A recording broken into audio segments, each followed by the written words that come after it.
हाल ही में भाजपा से निष्कासित किए गए पूर्व यातायात मंत्री डॉक्टर रोहिताश शर्मा ने आज सर्किट हाउस में पत्रकार वार्ता में फिर भाजपा प्रदेश अध्यक्ष सतीश पूनिया पर निशाना साधा।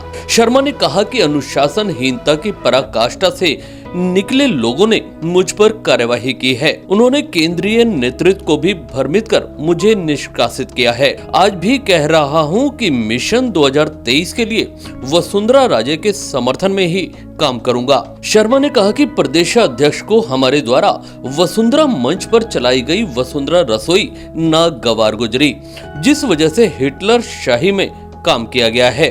पिछले दिनों भारतीय जनता पार्टी में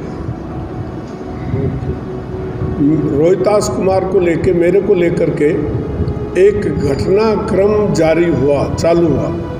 घटनाक्रम इसलिए चालू हुआ कि कोरोना जैसी महामारी में हमारे कार्यकर्ता, बीजेपी के कार्यकर्ता जूझते रहे। कोई बड़ा नेता बीजेपी का प्रदेश से कोई आया नहीं, और जो हमारे प्रदेश के बीजेपी के बड़े नेता दिल्ली में मंत्री स्तर के हैं, उनमें से भी कोई नहीं आया। प्रशासन, आप सबको पता ही है कि प्रशासन सरकार के इशारों पर काम करता है, सरकार की इच्छा के अनुसार चलता है। जो रुपया दिल्ली से भारत सरकार ने कोरोना की सहायता के लिए जो बजट भेजा, वो बजट में से अलवर को भी मिला, लेकिन अलवर में उस बजट का सत्तारूढ़ पार्टी ने दुरुपयोग किया। अपने अपने क्षेत्रों में उनके मंत्री भी थे, यहाँ बड़े नेता भी थे, एमएलए भी थे, अपने अपने क्षेत्रों में तो ले गए। जो भारतीय जनता पार्टी के जो क्षेत्र थे, उनमें कोरोना महामारी में जो दिल्ली से मिली हुई सहायता का कोई एक नए पैसे का भी कोई फायदा नहीं हुआ। अब डॉक्टर्स हो, चाहे नर्सें हो, चाहे पैरामेडिकल स्टाफ हो, चाहे कोई भी हो, चाहे सीएमएचओ हो, वो सब सरकार के इशारों पर काम कर रहे थे। बीजेपी के कहने से कुछ नहीं हो रहा था। लोग तरस रहे थे, एम्बुलेंस नहीं है, लोग तरस रहे थे, मेडिसिन नहीं है, लोग बेड के लिए तरस रहे थे, बड़ी आपाधापी हो रही थी, पर कोई सहायता के लिए नहीं आता। ऐसे में एक वर्चुअल मीटिंग बीजेपी की यहाँ हुई। मैंने मेरे मन की पीड़ा को उस मीटिंग में रखा। बीजेपी कहती है कि we are party with difference, ये बीजेपी का स्लोगन है कि हम अन्य पार्टियों की तरह से नहीं है। हमारी पार्टी में हेल्दी डिस्कस होता है और हम सभी समस्याओं पर विद इन पार्टी चर्चा कर सकते हैं खुले पर्दा। हमने सोचा कि हम इसमें वर्चुअल मीटिंग में बोल सकते हैं, तो हमने बोला कि केंद्र से कोई नेता नहीं आया, और प्रदेश अध्यक्ष भी यहाँ संभालने नहीं आए। 3 वर्ष के लिए अध्यक्ष बनते हैं, हमारे कॉन्स्टिट्यूशन में है। 2 साल तक अध्यक्ष नहीं आए तो ऐसे अध्यक्ष से क्या उम्मीद की जा सकती है। मैंने कह दिया। अब उसका बात का बतंगड़ बना दिया, बवाल करा दिया कि मैंने उस बात को प्रेस के सामने कही।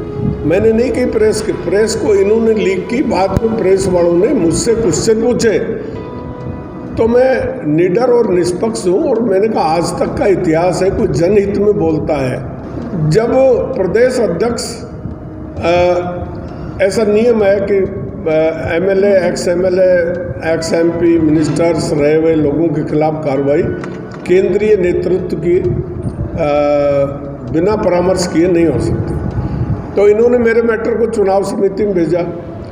चुनाव समिति ने, मैंने लिखा कि मेरे को बुलाकर सुन लिया जाए। सारे न्यायालय आज तक का ये हुआ कि जो न्यायिक जस्टिस होता है, जो जस्टिस के लिए बुलाकर लोग पूछते हैं, मुलजिम को भी बुलाकर पूछते हैं, उसकी भी सुनते हैं, पर भारतीय जनता पार्टी का प्रेजेंट नेतृत्व बिल्कुल हिटलरशाही नेतृत्व है। उन्होंने मुझे बुलाया नहीं। चुनाव समिति को लिखा, प्रदेश अध्यक्ष को लिखा कि कुछ लोगों ने ऐसा कहा है कि आपने पत्रकारों को और सबको, केंद्रीय नेताओं के लिए अपशब्द कहे और इस तरह का बोला। मैंने कहा बुला लो, जिसने कहा उनको भी बुला लो, मुझे सुन लो। इन्होंने मुझे नहीं बुलाया, इन्होंने मन में ठान ली। इनके पीछे कारण ये था कि मैंने अलवर में वसुंधरा रसोई चालू करा दी। अब वसुंधरा रसोई चालू करा दी तो पूनिया जी को ये बात अच्छी नहीं लग रही थी।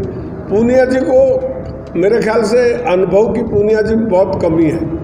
2-3 साल पहले कोई अध्यक्ष बनता है वो कभी चीफ मिनिस्टर बन नहीं सकता। उनके मन में ये आ गई कि मैं तो चीफ मिनिस्टर बन गया, ये वसुंधरा कहाँ से आ गई। और उन्होंने इस विषय को तूल दे दिया। संभावित भावी मन में सपना सजोए हुए माननीय मुख्यमंत्री श्री सतीश जी पूनिया ने जो है कि भाई ये तेरी नैया को डिगाएगा, और उन्होंने मन में ठान ली मेरे खिलाफ एक्शन लो। अब इन्होंने खूब ताकत लगा ली। इनका दौरा असफल रहा पूरे राजस्थान में।